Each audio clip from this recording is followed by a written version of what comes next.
Blanda. Ndiye kaka. Sikia mdogo wangu. Kati ya mtu ambaye namwamini ni wewe hapa. Yaani ni mtu ambaye unanifurahisha kwenye kazi yako. Au unakuchekesha. Lakini sheria yani, unaelewa sheria? Sheria haiwezi kupingwa. Haiwezi kupingwa. Kuna sheria moja nataka nikusomee. Nenda kamshtue Dula, mwambie atimbe maskani. Kuna jambo nataka nizebenze. Hiyo haipingwi hiyo. Au sio? Hapo imeisha hapo. Nakubali. Huyo kijana yangu huyo. Ujio wako niliamini kweli yeye. Kazi. Tena kazi. Umekuja wakati sahihi. Na wakati ambao nahitaji msaada wako. Mimi naamini hujawahi kuniangusha toka tumeanza kufanya kazi. Na tujawahi kufeli. Mambo yanaendaga Lula. Hapa katikati naona kama mambo sielewi kabisa. Yaani kijue unaona kilivyochafuka hivi, yani kimechalala. Pesa hakuna, mizigo ndio hivi anakuwa mieyusho mingi. Kuna wauni mimi siwaelewi. Tena siwaelewi sana. Sikia mwanangu. Hapa nishatimba maskani. Wenyewe wanaelewa. Mtaa mzima wenyewe wanaelewa. Huwa sichekeshaji. Namba zangu wewe unazielewa. 101. Huku moja.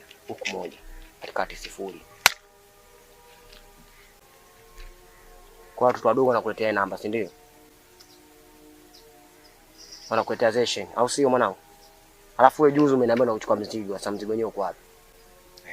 Mazingira kama hayo. Ni kweli nikwambia naenda kuchukua mzigo. Bado nina masoo. Sio masoo tu, yani masoo mengi.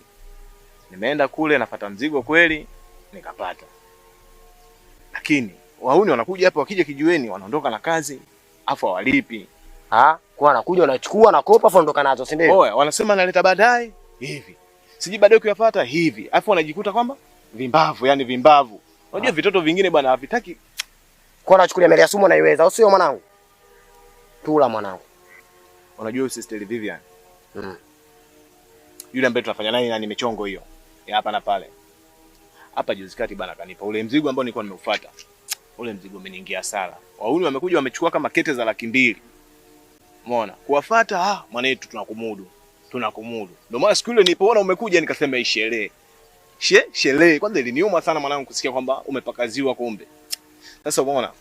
Nilipo hapa naishi kama sina kwetu. Sababu dakika 2 nipo huku, dakika 2 nipo huku.